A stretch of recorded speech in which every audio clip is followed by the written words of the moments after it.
Assalamualaikum warahmatullahi wabarakatuh. Di sini kami akan menjelaskan tentang perencanaan strategis sistem informasi di PT XYZ. Pada bab pembahasan yang akan dibahas ada beberapa fase, yaitu adalah phase visioning, di mana membahas mengenai arah usaha, visi, misi, tujuan, dan target, juga prioritas usaha. Selanjutnya adalah phase analysis. Pada tahap ini dilakukan analisa sistem informasi yang dipakai saat ini, serta menganalisa kelengkapan data perusahaan yang menjadi objek penelitian saat ini. Selanjutnya adalah phase direction, di mana pada tahap ini dilakukan pengembangan visi, misi, dan arah sistem informasi, serta merancang strategi yang dibutuhkan untuk membantu perusahaan mencapai tujuannya. Dan yang terakhir adalah phase recommendation, di mana pada tahap ini dilakukan pendokumentasian roadmap, serta menggambarkan arah penelitian bisnis selama beberapa tahun ke depan. Berikutnya pada phase visioning terdapat 3 poin, yaitu initiate project, business review, dan juga analisis bisnis. Pada poin yang pertama, initiate project. Pada tujuan initiate project yaitu untuk mulai mendefinisikan semua parameter proyek serta menetapkan manajemen proyek dan lingkungan kualitas yang tepat yang dibutuhkan untuk melengkapi proyek tersebut, seperti mengidentifikasi tujuan bisnisnya, mengidentifikasi cakupan bisnisnya, serta peran dari struktur organisasinya. Selanjutnya, berikut initiate project struktur organisasi pada PT XYZ. Pada poin yang kedua, yaitu business review. Pada proses business review, mewawancarai manajemen, representatif, dan direktur utama perusahaan untuk mengidentifikasi visi, misi, dan five force. Pada visi PT XYZ yaitu menjadi SPBU yang terpercaya, terunggul, dan terdepan dalam pelayanan. Untuk misinya, memberikan pelayanan terbaik, mengelola perusahaan secara efisiensi dan dinamis. Pada five force-nya yaitu menentukan kekuatan pemasok, ancaman produk pengganti, kekuatan pembeli, serta persaingan di antara para pesaing. Selanjutnya,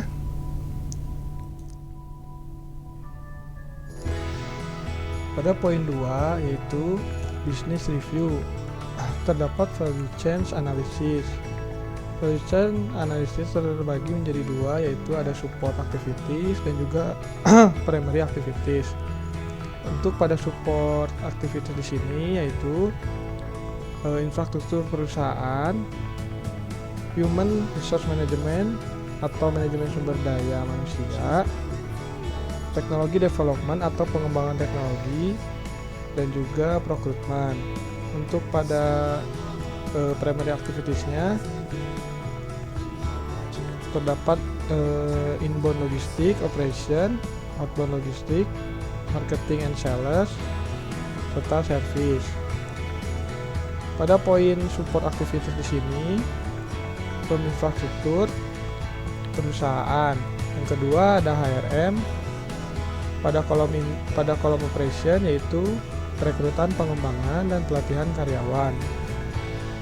Pada kolom market and sales terdapat perekrutan dan pelatihan karyawan dan juga kompensasi. Pada kolom service terdapat perekrutan.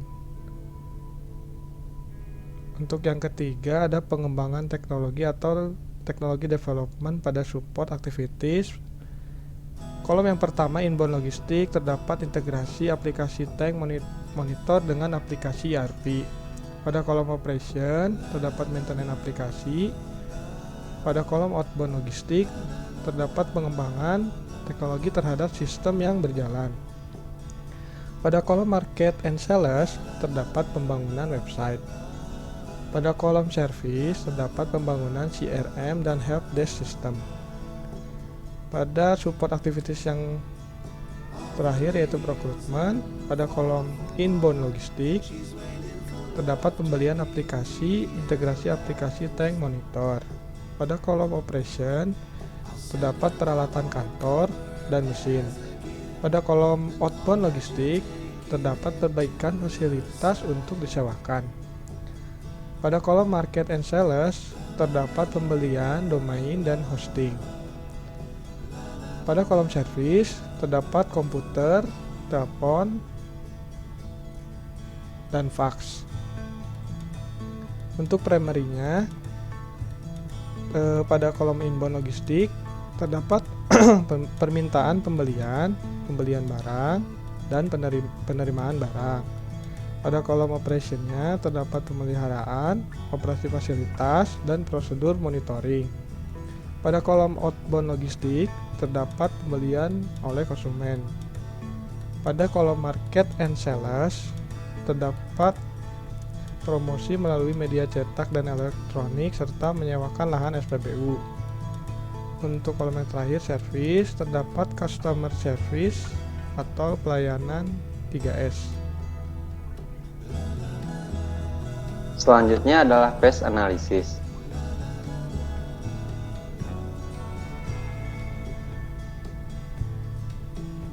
Pada phase analysis di sini terdapat 3 buah proses.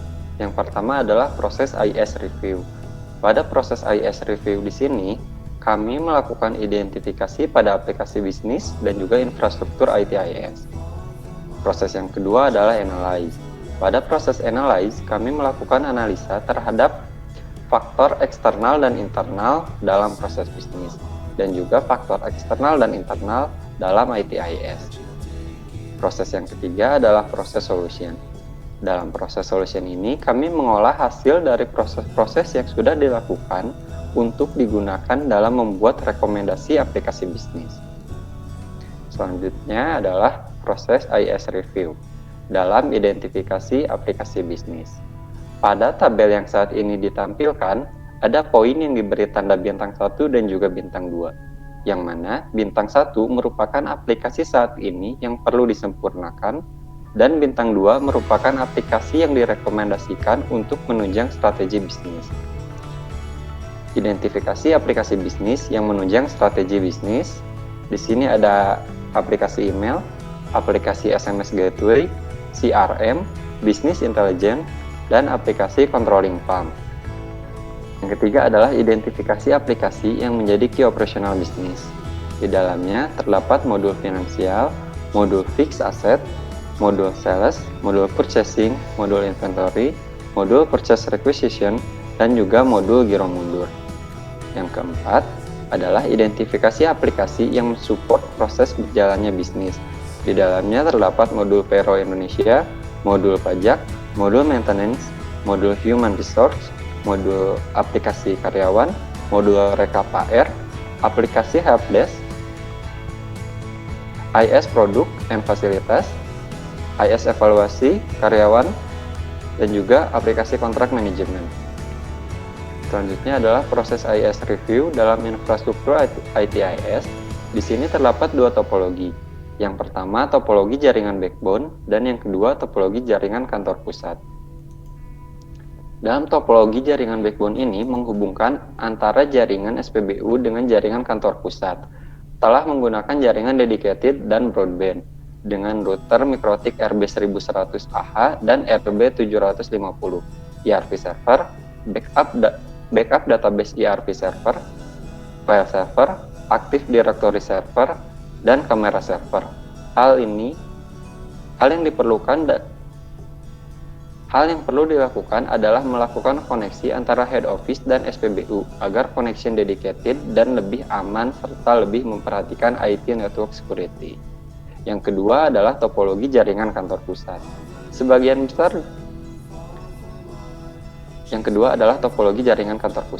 Sebagian besar perangkat jaringan telah mendukung transfer rate 1 Gbps, tetapi masih banyak menggunakan kabel UTP Cat5e dengan transfer rate 100 Mbps, sehingga perlu adanya perencanaan penggantian kabel UTP Cat6 yang mendukung transfer rate 1 Gbps.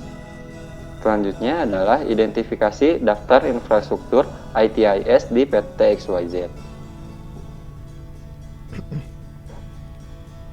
Dalam infrastruktur di sini terdapat 3 bagian. Yang pertama adalah server specification, storage, dan juga networking. Yang pertama adalah server specification. Yang pertama adalah server specification. Yang pertama adalah application ERP server yang mana digunakan sebagai pusat aplikasi ERP.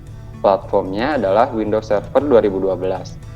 Yang kedua adalah Active Directory Server, yang mana ini adalah sistem domain server, platformnya adalah Windows Server 2008. Yang ketiga adalah Database Server, yang merupakan layanan penyimpanan berkas terpusat, platformnya adalah Windows Server 2012. Bagian kedua adalah bagian storage. Yang pertama adalah ERP Database. ERP Database merupakan penyimpanan data ERP dengan platform SQL Server 2012. Yang kedua adalah hard disk eksternal. Hard disk eksternal diperlukan untuk membackup data. Platformnya adalah WD External Disk. Bagian ketiga adalah networking.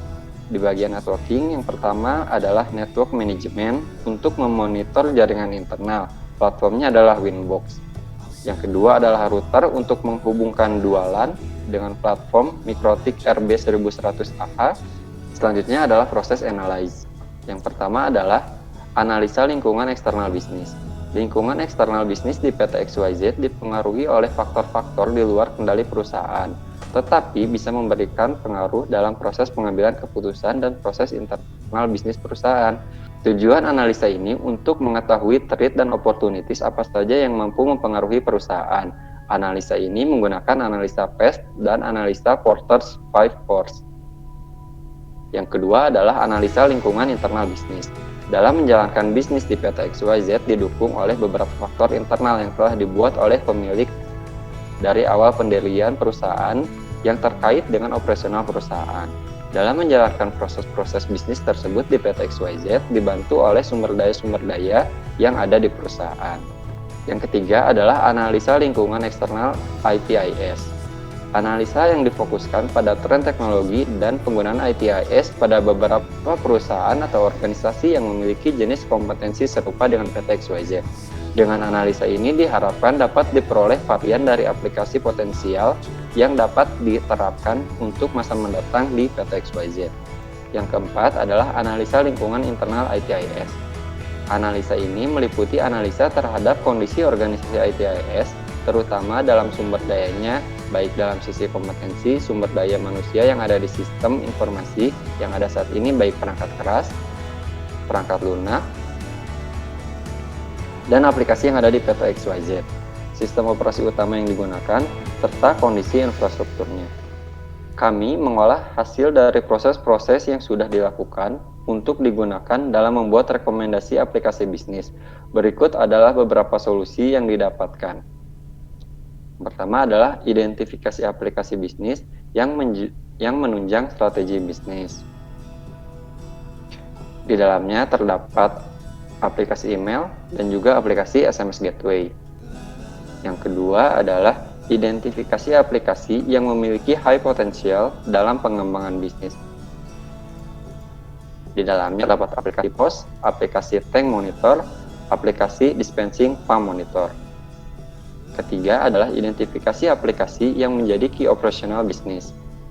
Di dalamnya terdapat modul finansial, modul fixed asset, modul sales, modul purchasing, modul inventory, modul purchase requisition, dan juga modul giro mundur.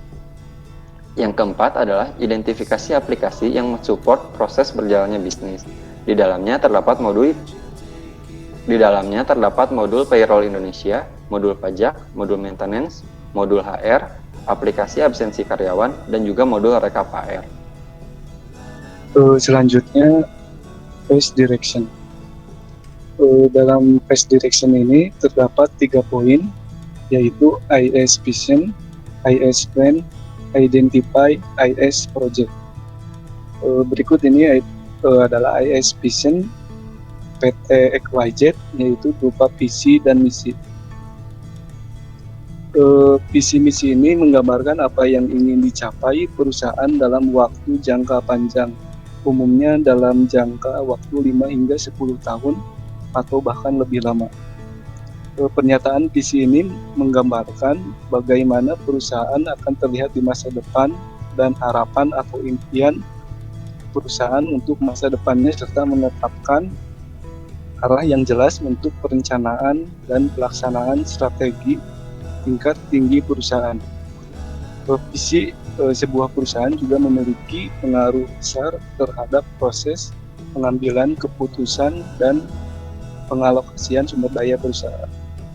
Berikut ini adalah visi PT XYZ, antaranya menjadi media yang dapat mendukung kinerja perusahaan dalam mencapai keberhasilan visi, misi, dan tujuan perusahaan dengan memanfaatkan sistem informasi dan teknologi informasi. Kemudian untuk misinya yaitu mengembangkan sumber daya manusia yang kompeten di bidang IT, IS. Lalu membangun sistem informasi dan jaringan komputer yang baik untuk PT XYZ. Berikut ini IS Vision atau aplikasi mendatang. Dari hasil kebutuhan IIS tersebut didapat gambaran kontribusi sebuah aplikasi ITS terhadap organisasi dan pengembangan di masa mendatang. Matrik ini menyatakan bahwa aplikasi pada keempat segmen tersebut memerlukan strategi yang sangat berbeda dalam hal perencanaan, pengembangan, implementasi, dan operasinya. Hal ini disebabkan oleh perbedaan peran masing-masing aplikasi dalam bisnis. Beberapa aplikasi yang perlu dibuat dan dikembangkan kemudian dipetakan ke dalam analisis strategi grid yang tersaji pada gambar berikut. Itu aplikasi yang direkomendasikan untuk menunjang strategi bisnis. Untuk yang terdapat bintang 2. Untuk bagian strategiknya yaitu terdapat aplikasi CRM, Business Intelligence, dan aplikasi Controlling Pump. Kemudian untuk bagian high potensialnya terdapat aplikasi Point of Sales dan Store Manager BDM. Lalu untuk support terdapat aplikasi Helpdesk, SI Product dan Fasilitas, SI Evaluasi Karyawan, dan aplikasi Contract Management. Lalu ini adalah Identify IS Project atau estimasi biaya. Untuk pengembangan IPIS berbasis komputer, PT XYZ menganggarkan total biaya sebesar Rp188.515.589. Hanya untuk sistem informasi yang pekerjaannya dilakukan oleh pengembang software sebagai outsourcing atau tenaga lepas, sedangkan pembayaran personil dari pengembangan software diserahkan sepenuhnya kepada manajer proyek. Untuk rincian biayanya yaitu untuk biaya resource-nya sebesar Rp100.230.000, untuk pelatihannya Rp25 juta, pemeliharaan atau maintenance-nya sebesar Rp25.200.589. Lalu untuk infrastruktur ATS-nya sebesar Rp35.285.000. Lalu yang terakhir untuk pemasangan kabel lainnya sebesar Rp2.500.000 dengan total biaya Rp1.188.215.589. Selanjutnya adalah fase recommendation, di mana pada fase ini terdapat 3 tahap, yaitu roadmap, strategi bisnis, dan communication. Berikut adalah roadmap dari PT XYZ. Di antara yang pertama adalah integrasi tech monitor dan model purchasing. dilanjut dengan POS dan Store Management BBM. Yang ketiganya adalah modul HR, keempat adalah modul CRM, yang kelima adalah modul Business Intelligence, yang keenam adalah aplikasi Helpdesk, selanjutnya aplikasi Integrated Fingerprint, yang kedelapan aplikasi Contract Management, dan yang terakhir adalah aplikasi Controlling Pump. Pada strategi bisnis masa mendatang, PT XYZ ingin memberikan promosi terhadap pelanggan berupa kartu member atau loyalty card, pengembangan aplikasi ERP terintegrasi yang bekerja sama dengan konsultan IT, pembuatan sistem informasi mengenai produk yang ditawarkan dan fasilitas yang disediakan. Yang keempat, pembaharuan fasilitas SPBU dengan merenovasi bangunan maupun fasilitas yang telah rusak atau tidak terawat. Dan yang terakhir, menyediakan tempat pengisian BBM dengan cara melayani diri sendiri atau self-service. Selanjutnya pada bagian communication, bagian ini mengklasifikasikan proyek ITAS ke dalam 4 matriks kuadran McFarland, yaitu strategi, key operational, support, dan high potensial. Kemudian klasifikasian ini setiap proyek menjadi prioritas, mengklasifikasikan setiap proyek tadi menjadi prioritas, di mana nilai prioritas didapatkan dari fase arahan atau estimasi penilaian proyek ITIS. Ya, cukup sekian dari kelompok kami. Mohon maaf jika ada kesalahan. Assalamualaikum warahmatullahi wabarakatuh.